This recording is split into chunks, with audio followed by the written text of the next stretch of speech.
Do you ever feel like you're watching your child's every move? Does it feel like everything that you say is, don't do this, stop, no, get off there, stop climbing, and you're feeling panicked that they're gonna hurt themselves or worse every second of every day? This may be something to do with control, and I can relate to this too. I've definitely been there, and I've definitely said no too many times than I'd like to admit. So if that is you and you are looking for ways to relinquish control and renew your relationship with your children and set up your future children for a relationship full of trust and confidence in each other, then make sure you keep watching. But first, hello and welcome. My name is Julie. I hold a clinical doctorate in occupational therapy. I coach moms to go from feeling overwhelmed, feeling like they can't trust their decisions, or feeling like their homes are in chaos, frankly, to feeling calm, confident, and joyful in their parenting. I promise you, you can have a clean and tidy house with kids. Let me show you how. That is what I do. And I also have 3 young children, age 7, 5, and 1. So I have my hands full, and I am super excited to take you along on this journey to help you cultivate that parenthood of your dreams. So if that is something you're interested in, make sure you subscribe, like this video, share it with any moms that need to hear this as well. Just so you know, I have a weekly podcast that goes up every Monday, and I also have a newsletter that I send out, so you'll want to get onto that list so that you'll be the first to know about workshops that I run and freebies that I give out, trainings, all sorts of good things. With all that said, let's jump into the video. I recently read a book about how Germans parent, which was really the impetus of this video. If you have ever read Bringing Up Bebe, it was one of my favorite books. I gave it to so many new mom friends of mine or new parents. It's kind of like that, but the German version. So essentially, American goes to Germany, ends up having children in Germany, and has her world kind of rocked in a great way. And she's a journalist, and so she comments a lot on German parenting, the differences, the similarities between stereotypical German parents and their American counterparts. And it really got me thinking, because what I took away from that book is that Germans are trying their best to bring up children that are self-reliant, that are responsible, and that can kind of be in control of their own lives. And even in the book, she interviews parents who talk about how hard it is to let go and let their children walk by themselves to school, or use a knife to cut vegetables when they perceive them to be too young, whatever it is, how they struggle with that, but they still let them do it because they believe it is good for them. It really made me reflect on my own parenting and how I continuously walk this line of allowing my children to experience life for themselves, make their own mistakes, see consequences in action, and keeping them safe. Because my fundamental belief is that children know what their limits are if they are provided with the right circumstances. And even in the book, they talk about how children don't typically get hurt if they jump off high structures on playgrounds or do something that we would determine risky, unless they're being kind of coerced or teased, or they're rushed, and so they're not allowed to trust their bodies. So I want to go into this video with you knowing that as human beings, we come with an innate trust button, and it is our job as parents to help activate that trust button within our children. And we cannot do that when we seek to control their every move and control every outcome. If you just think about yourself and how when you've been in situations where you've been forced, perhaps by your own parents, to do something that you don't want to do, or you know someone that, you know, we talk about is living out the parent's dream, that stereotypical sports family that's making their child compete in competitive sports but they don't want to because they never got the opportunity.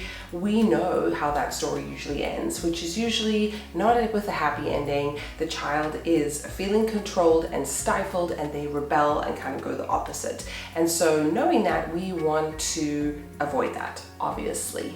I personally want to guide my children, steward them through life, and ultimately, even though I find it hard in the moment sometimes, I do really want to help my children uncover what is their truth, what they are genuinely interested in and curious about, get to know who they are uniquely, because we come into this world whole. We're on a path of discovery in our life, and so I want to be there to help them do that. I don't want to force my own agenda on them. I know that's kind of just the name of the game, and it's going to happen, but as much as I can be aware of it and take a step back, I want to be able to do that. And so letting go of control, and from someone who is, you know, a previous recovering control freak, type A, whatever you want to describe, this is difficult for me, especially with something as precious as my children. So, what are some of the first steps that you can take to help your children thrive without being a helicopter parent? And what are ways that you can manage your own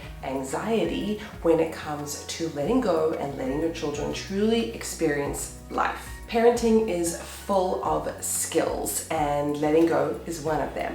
So the first thing that I would recommend is, if you have very young children or babies, or perhaps you're watching this and you're pregnant or you're going to have children one day, the first step, and even they mention this in the book, is that you need to let your children play by themselves. There's this perception that as moms, and this is a whole other video, that we have to be playing with our children 24/7, which means we can't do the laundry, we can't cook, we can't shower ourselves because we are permanently our children's playmate, and we are doing them a great disservice, because then they can never be on their own and they cannot fall in love with their own company, which is a very important skill as a human being, because we do actually spend a lot of our time alone, and even when we're surrounded by people, we're the only ones inside our head. So starting super young, letting your babies and young children have moments to themselves where you're not hovering and you're not interrupting and you're not interfering is going to start letting you understand what that separation feels like in a healthy way. Respect and recognize, as I said, that human beings innately know their limits, and especially children that are not kind of confused by all of the external stimuli and peer pressure. Before they start to register what all that is, they really do know what their limits are, and so it's important that you let them call the shots wherever possible. And I do feel like this is a massive behavior tip for toddlers and like younger children, but wherever possible, let them be autonomous, let them be independent, let them make real decisions and choices, because so much of children's lives are controlled by us and society even, that they feel helpless, and that is often why we see behavior that seems irrational that they're acting out. So know that they can trust themselves, they trust their bodies, we just have to let them do it. And this brings me to my next point. When you let your child do something that they perceive to be challenging, it's a very important part of their development. It builds our sense of self, our self-esteem. It helps us grow and evolve as human beings when we do something that we perceive as risky or challenging and we come through it on the other side.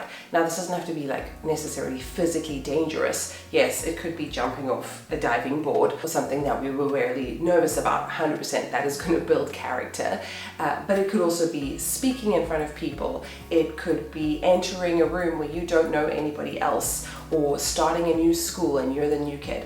All of these experiences, and I'm sure you can look back in your own life and think about them, they formed you as a person, right? And life is full of these challenges that are designed to give us our stripes, right? To help us grow and help us have empathy for other people around us. And it's very important that we don't interrupt that process and we allow our children to have their designated experience. Okay, and the next step, no doubt when you have little children, you will have many opportunities to test this out. So you're gonna have many situations where your impulse and instinct is to say, no, no, no, stop, don't do that.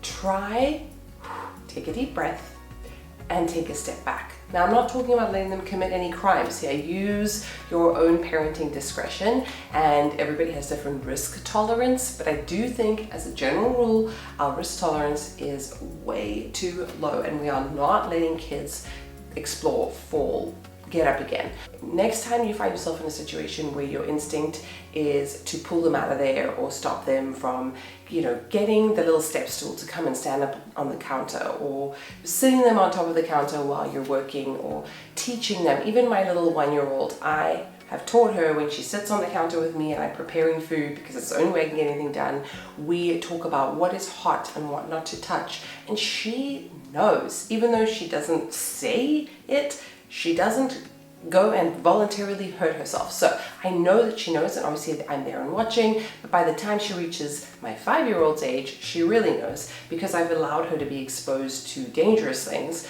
under my supervision, but also not under my hovering from a young age. Next time you're in a situation where you want to remove them, take a step back and observe. Then if you feel like you can use it as a learning opportunity to teach them skills that are going to help them. So using the cooking example, perhaps, we have a situation where I bought these kitty knives. They do not cut vegetables very well. The real knives do. And so then the 5-year-old is going and getting the real knives to cut carrots or cucumbers or whatever it is.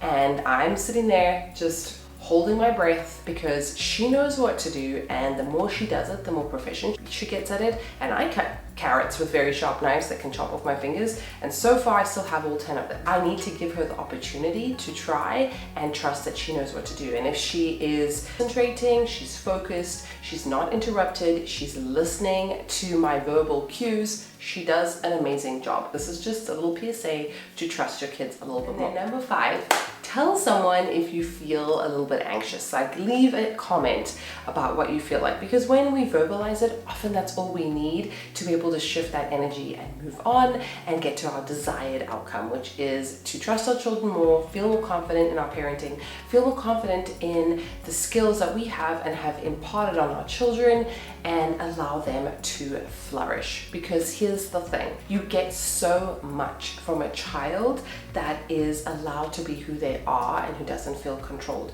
You get a child that grows up that has basic life skills, that is willing to take risks, that is able to integrate really well into society, that can develop healthy relationships and sustain them.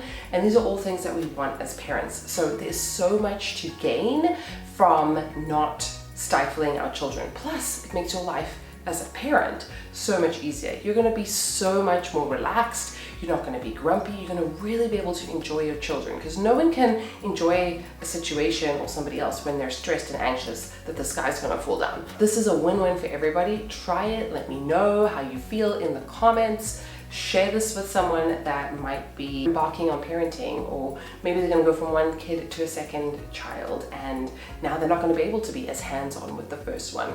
If you have enjoyed this video, please consider subscribing. I would love to have you as a viewer. Give this video a like, because it really helps to spread the video. I know that you've got this. I believe in you. I trust you, and I can't wait to see you in my next video. Bye.